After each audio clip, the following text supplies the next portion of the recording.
We're going to move on now to talk about the law, and particularly religion's influence on the law. The law being, in my view at least, one of the most important tools we have in defending people's rights and in advancing people's rights. The only problem with the law is that it has to be enforced to work. I will introduce you to our chair for this session, who is Elizabeth O'Casey. She is the Vice President of the National Secular Society and the National Secular Society's representative in Europe, contributing to the European Parliament's Platform for Secularism. So welcome, Elizabeth, please.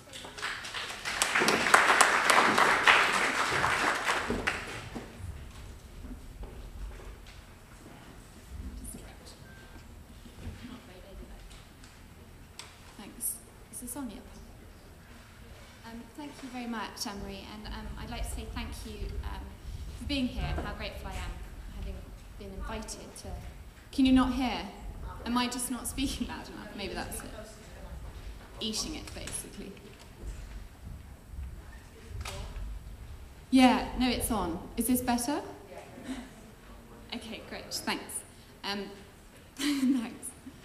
So yes, I'm very grateful to be here and to be celebrating International Women's Day in such a sort of a vibrant and informative discussion that we've had so far.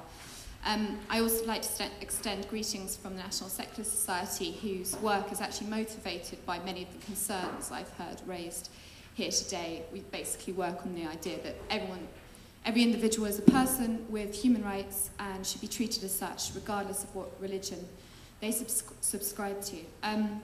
This afternoon's panel is to discuss law and religion and how religion might intrude into the law. This is obviously a vital addition to the discussion we've had today. If we see the legal system as the mechanism in which through which the government implements justice, it's quite clear that it's central to any discussion of women's rights and religion.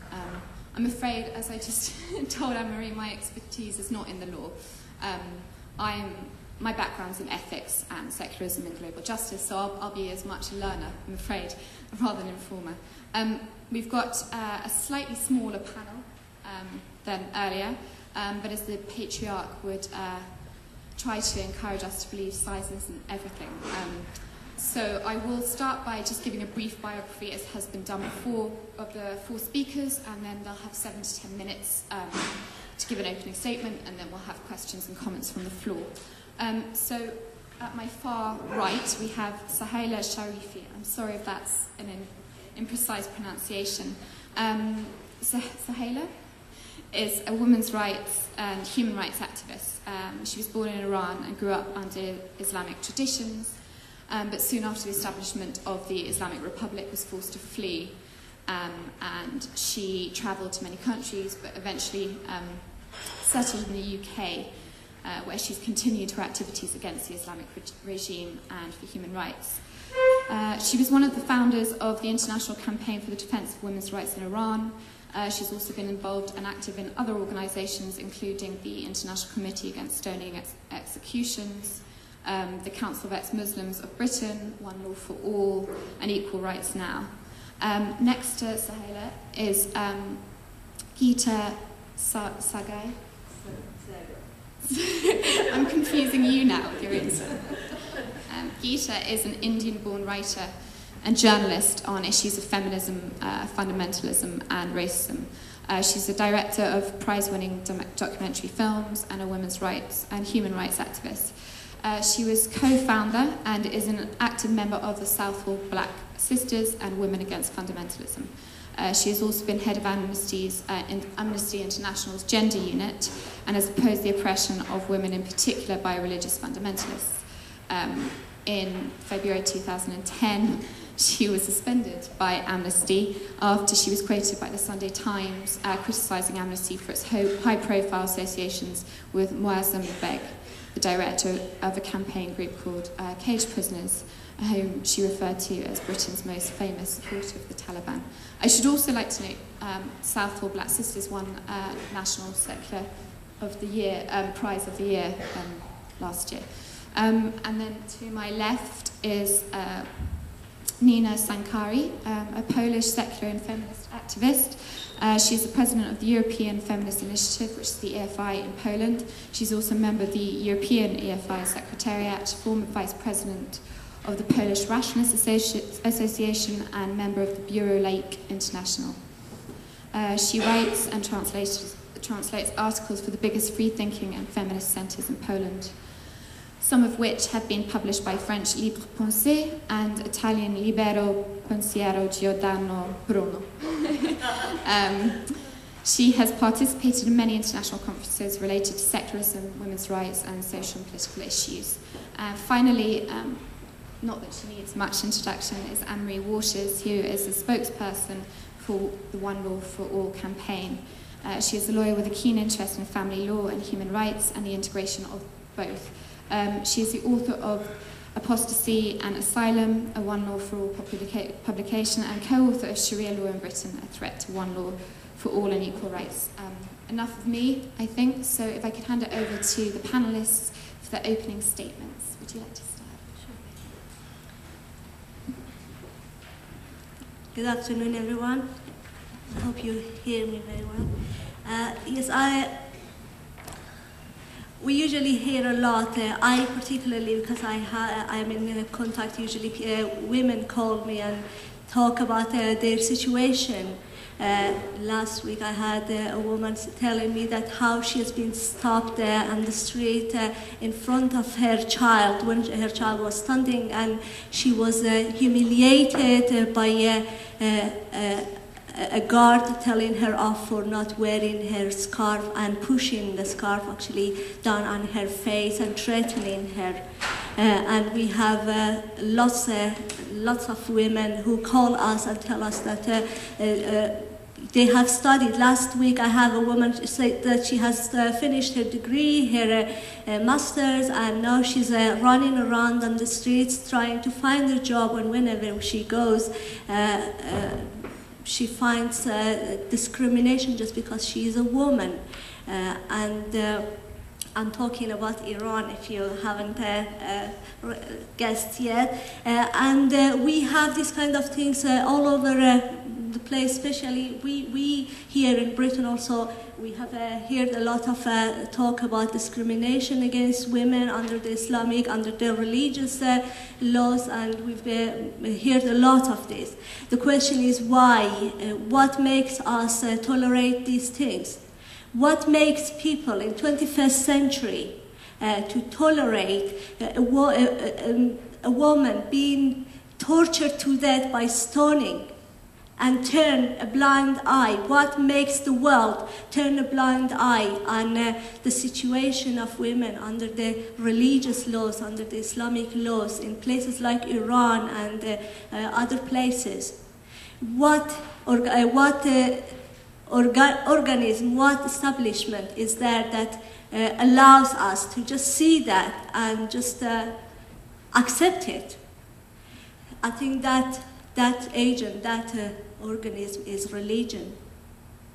If we just imagine that we didn't have religion, if there wasn't an Islam or Christianity, would really people just hear that somebody has been put in a ditch and tortured to death? Would we accept that in the 21st century? It's just that religion that tells us, well, people have their beliefs. Okay, that's their belief. Maybe they think it's that way, right? Okay, so that's not our business. Maybe that's how they have been told. That's their religion, and we should respect it. That's the worst part of it, that we should respect their beliefs. And there goes the religion that comes into the power, into law, and invades our lives, lives of women especially. And that is accepted and tolerated. Christopher Hitchens somewhere says in his book that that is some sort of a poison that poisons people and allows them to accept things that usually we don't. If there wasn't a religion, we shouldn't accept a lot of those things. And these things are happening. And religion has become, throughout history, has become an agent for ruling class to control people.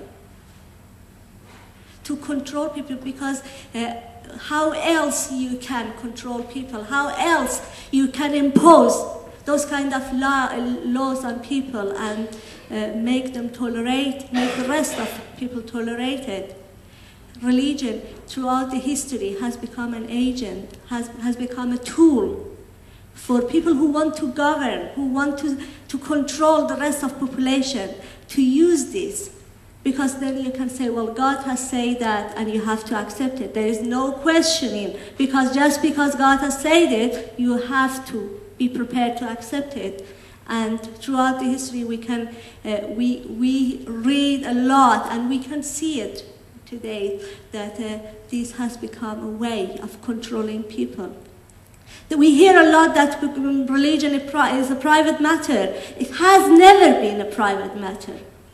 Never been. Throughout the history, whenever we talk about religion, we see religion in some sort of intrusion, in some sort of ways of trying to control other people.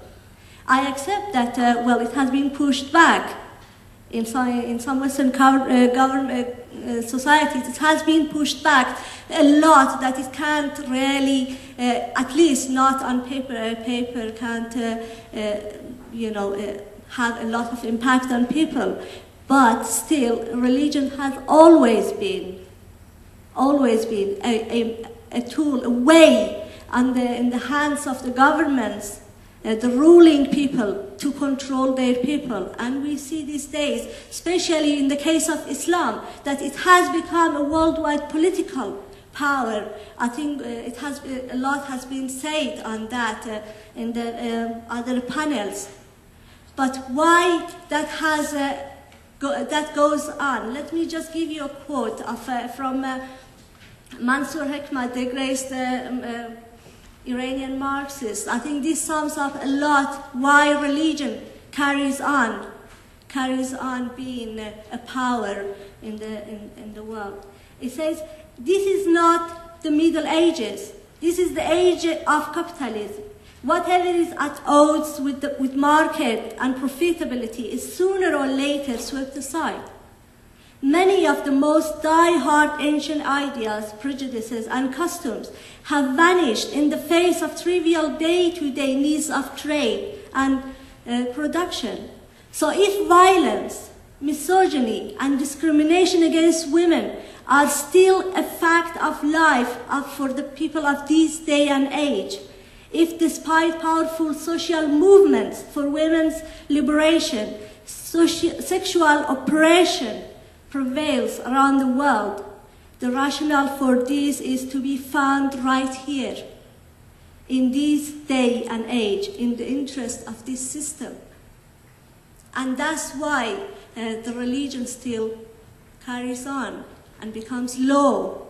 And for 33 years, we see in a place like Iran, we see that that law has made life a hell for thousands, for millions of women, especially, and men, of course, but especially for women in Iran. And that has been tolerated. Apart from these past few years that we can see there is some sort of movement and solidarity, we can see that it has been tolerated.